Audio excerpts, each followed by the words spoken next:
Hi, friend. Welcome to Holly's Highlights, a podcast designed to encourage, inspire, and equip you to intentionally live your life full of purpose. I'm your host, Holly Kirby, motivational speaker, leadership cultivator, marketing strategist, and personal cheerleader. Let's check out today's highlight. If you're thinking about adding a pet to your family, consider adopting from your local shelter. There are countless animals waiting for their forever homes, and adopting can make a world of difference.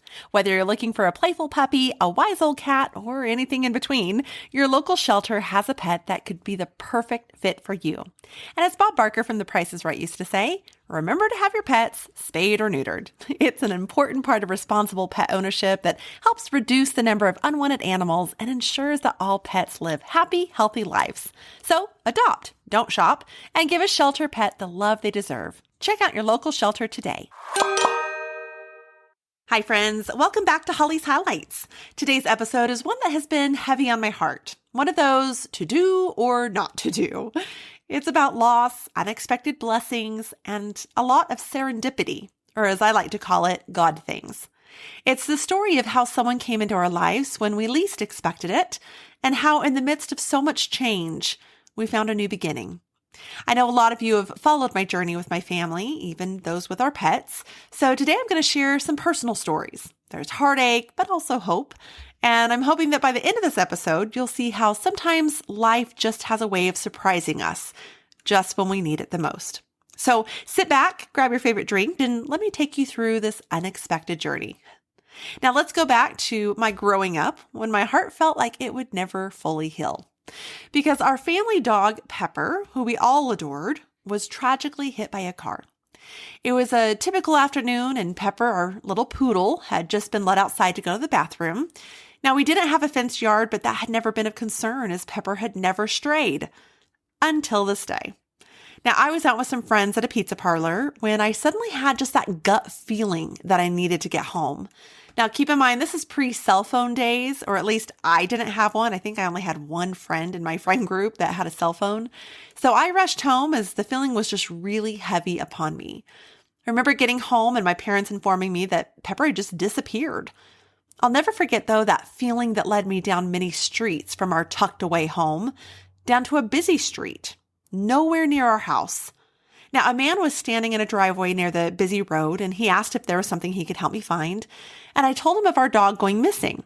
And suddenly his face just went somber. He then proceeded to tell me that he thinks there was some commotion earlier about a driver not having the patience to wait behind another car, swerving and hitting a dog. I ran across the busy street to find Pepper laying there, yet still faintly breathing. I scooped him up in my arms and I returned to that man's garage since it was so close, and he proceeded to call the vet and then call my parents. As I waited for help to come, I cradled Pepper in my arms, and I remember singing Jesus Loves Me as he passed away. I can still feel his weight and the helplessness that washed over me. Pepper had been a part of our family for 17 years. We were the same age. And my brother reminded me constantly that my parents received a 2-for-1 deal. Buy a dog, get a free baby. So the sudden loss of Pepper was just something I don't think we were ever fully prepared for. Now, 8 years later, I was now married and coming upon our 1-year anniversary when my then husband and I decided to get a dog for our first anniversary gift to each other. Oh, the joy this little puppy, who would grow to be a surprising 135-pound golden doodle, would bring to our lives. That is, until just a short 6 years later, we would learn our precious Dakota had bone cancer. Now, being our firstborn and thankful for doggy insurance, we fought that good fight as he was treated with chemotherapy and traveled to a specialist in Colorado to try and help him. Yet despite everything we did to fight, Dakota's time came too soon. Again, I was there holding Dakota and singing Jesus Loves Me to him as he took his final breath.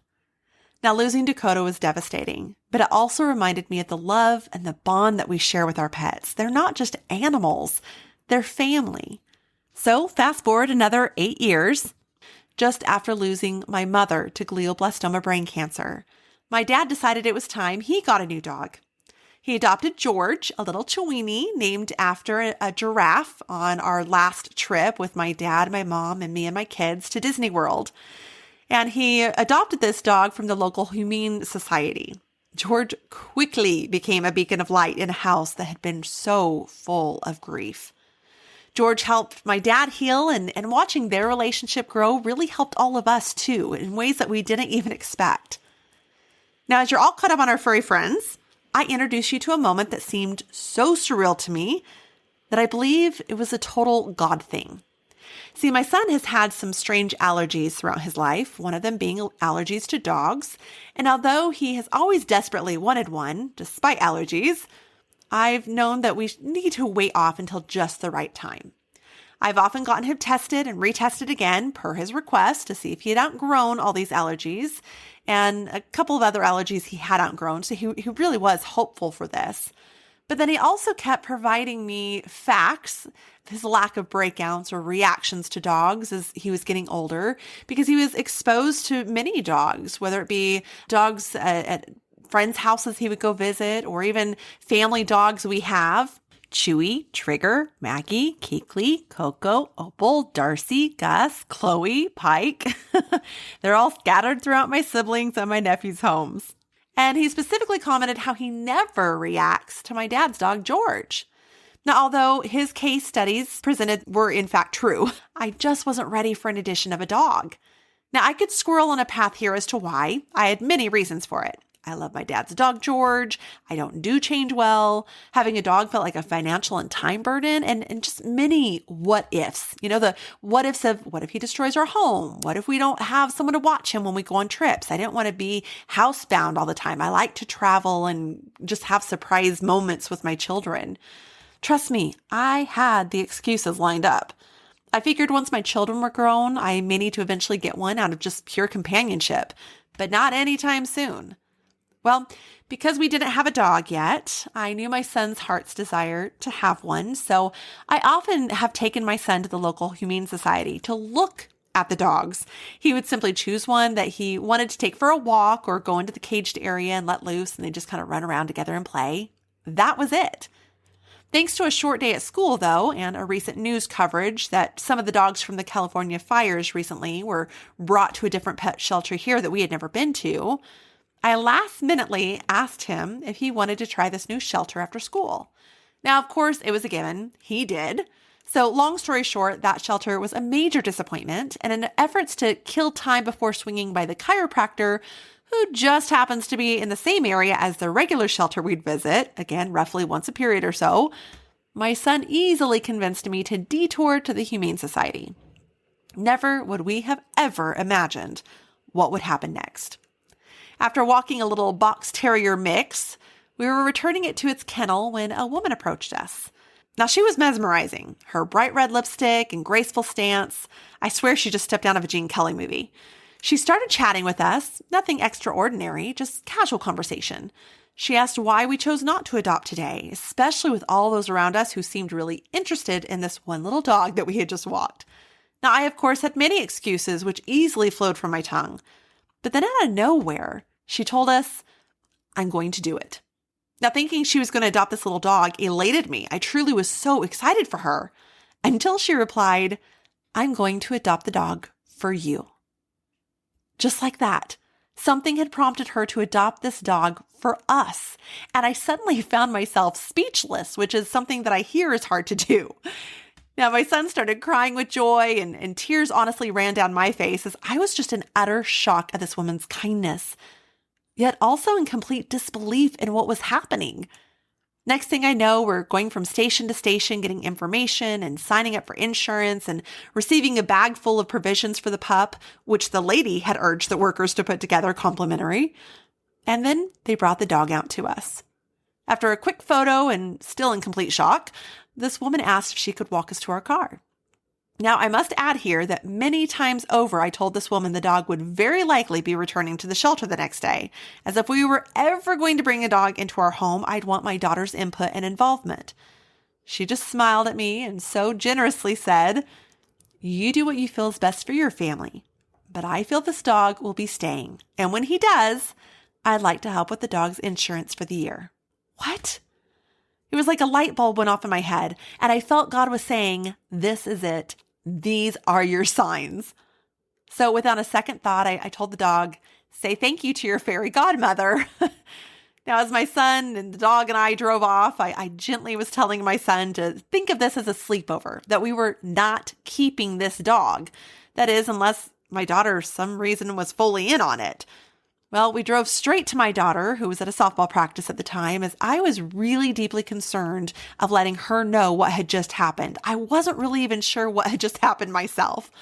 I assured her adopting a dog was the last thing I expected. There was no planning, no foresight. It just happened. I was still in a daze, and I had so many emotions running through my body. Now, the plan was to have the dog overnight, and then maybe a weekend. But as the days passed, we found ourselves with this dog in our home for a week, then 2 weeks, and then we had a family meeting to discuss whether or not we even wanted to keep him. Now, I was still hesitant. I was scared of the change. I was worried about how it would affect the dynamics of our home. And let's be honest, I was concerned about the financial costs. Pets are expensive, and I am not in a position to add to the expense. But here's the thing. It didn't feel like just a random series of events. At one of the adoption stations, we learned the dog's birthday was shared with mine. At another station, we learned the dog had only been in the shelter for basically a day or so, as his owner was an older gentleman who had to move into a senior living center, and he couldn't take the dog with him. Of course, this utterly overloaded my empathetic heart as I thought about my dad and his little George, and how devastating that must be that man and his little dog had to separate. Suddenly, it felt like God was orchestrating something bigger, and I didn't want to admit it, but the way this dog came into our lives felt like it was meant to be. Now, I still didn't know if that was a time of transition where we were to love on this dog through this time of heartache for him, or if we were to be his forever home where he could continue to receive so much love that me and my children have to offer. So, after a lot of thought and ever so much prayer, 30 days after we called fostering the dog, we decided as a family to keep him. Now, a few days later, the three of us, my kids and I, went shopping for the dog, with the dog. We got him the essentials of food and dishes and toys and even a toothbrush. The whole experience felt like a new chapter. I'm not going to lie, it wasn't easy for me to accept. Change is hard. But I've learned that sometimes God doesn't send us the answers in the way we expect. He works in mysterious ways. So, what's the moral of the story here? Sometimes we go through seasons of grief, loss, change, even fear, and we're so focused on what we don't have that we don't see the blessings that are right in front of us. And just when we think we're not ready for something new, God has a way of bringing us what we need. The truth is, the dog we adopted was a God thing, perhaps a blessing we didn't expect, but perhaps needed. Now, this is still new and I'm still adapting, so bear with me as I cautiously, yet optimistically, approach all of this. That's the action item I challenge each of us today. Look for the unexpected blessings in your life. It might not always look like what you imagined, but I promise you it's there. When things feel surreal, remember that life has a way of surprising us when we least expect it. Every twist and turn is part of a bigger picture, even if we can't always see it in the moment. I'd leave you with 2 quotes that have stuck with me throughout life's journey. The first is from a favorite author of mine, C.S. Lewis. There are no accidents in God's world. Nothing can happen without his will or his permission. And the second is from a verse I've clung to during many seasons in life and the first Bible verse my daughter memorized. Jeremiah 29:11. For I know the plans I have for you. Plans to prosper you, not to harm you. Plans to give you hope and a future. I think this could probably be a chapter addition into my book, Facelift, wouldn't you say? So whatever you're going through right now, loss, fear, uncertainty, unknowns, change, or maybe just on the fence about something in your life, remember the answers may not come when you expect them, but when they do, they often arrive in the most unexpected ways, just like a dog showing up at just the right moment, like a conversation with a stranger that changes everything, like a God thing. Before we close, I want to take a moment to honor the woman who played a significant role in all of this, the fairy godmother of our story, as I like to call her, who stepped in with such generosity and care. Her kindness truly feels like a miracle, and I'll always be grateful for her timing and her heart. She was the unexpected angel that we didn't know we needed.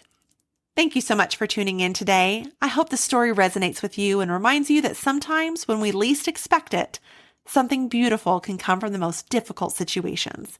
I'd love to hear your stories and your thoughts on the episode, or for those of you curious what we named the dog, as of now, it's simply dog. So if you have a suggestion you need to get off your chest, be sure to reach out on Facebook at Holly's Highlights and Instagram at Holly Kirby. Remember, keep your eyes open for the God things. They're out there. And until next time, take care and keep looking for those unexpected blessings in your life. Thank you for joining me on this journey of life.